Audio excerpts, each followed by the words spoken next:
Gravitation force पे base एक और क्वेश्चन को देखते हैं। इस क्वेश्चन में क्या दे रखा है, एक यूनिफॉर्म स्फीयर है जिसकी रेडियस r है और मास m है, और उसके सरफेस पे नॉर्मली एक रॉड है जिसकी लेंथ r है और मास m है। तो इस पे हमें पता करना है कि then the magnitude of gravitation force exert by the sphere on the rod पे कितना ही फोर्स लगा रहा है। सबसे पहली बात याद रखनी है, इसमें जो मिस्टेक हो जाती है वो बात क्या है, जो हमारा ग्रेविटेशन फोर्स का फॉर्मूला था ये बेसिकली पॉइंट मास ऑब्जेक्ट पे वैलिड होता है। किस पे वैलिड होता है? पॉइंट मास ऑब्जेक्ट पे। ठीक। दूसरी बात आपके खुशी के लिए है, क्या है कि भाई हमारे पास जब भी एक रेगुलर स्फीयर आ जाए ना, या तो वो सॉलिड हो या होलो हो, ठीक है,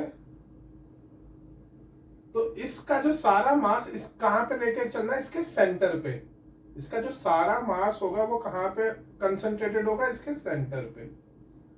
बट रॉड वगैरह के लिए नहीं लेना। तो बेसिकली हमने क्या करना है, यहां पे एक छोटा सा सेगमेंट ले लो। हमने क्या दिया? dx सेगमेंट है भैया, इससे बोल दिया मैंने कहा कि ये x डिस्टेंस पर है, ठीक है ना। अगर इस छोटे से वाले पे फोर्स जो निकाला वो क्या होगा? g मास ऑफ स्फीयर, ठीक है ना।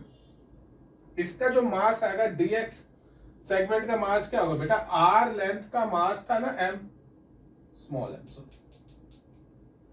तो पर यूनिट लेंथ का मास कितना हो गया, और dx लेंथ का मास कितना हो गया? m by r dx।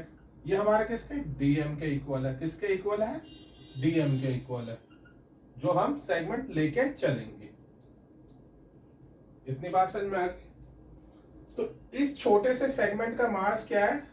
dm है। क्या है? dm है। तो हमारा जो फोर्स क्या होगा?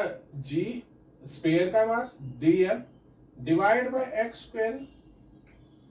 तो भाई अगर हम dm की वैल्यू डालते हैं gm m बाई r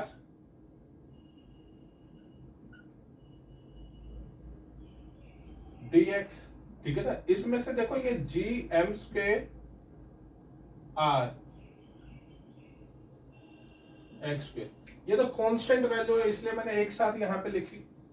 अब हमें क्या टोटल फोर्स निकालना है, तो इंटीग्रेशन करेंगे। अब लिमिट क्या रहेगी बेटा? ये इंपॉर्टेंट है। x की लिमिट सबसे नियर पॉइंट को कितने डिस्टेंस पर हो गए? r, और सबसे फार पॉइंट कितने हो गए? 2r। यानी कहां से? r से लेके 2r तक। इतनी बात समझ में आ गई।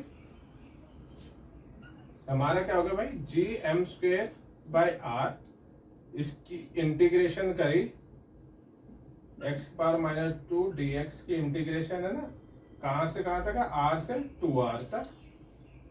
यानी क्या हो गया? G M square by R, इसकी इंटीग्रेशन क्या हो गई? -1 बाई एक्स, ठीक है ना। पहले क्या डाला हमने?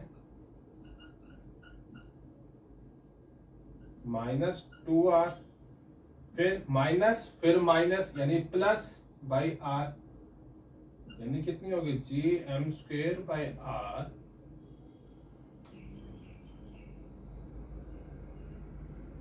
इतनी बात आएगी? नहीं आएगी।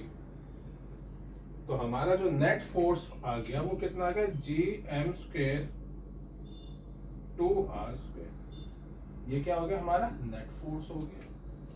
याद रखना है, आपसे पूछा गया तो force exert by sphere on rod और force exert by rod on sphere दोनों सेम ही होंगे। बात क्लियर? चलो।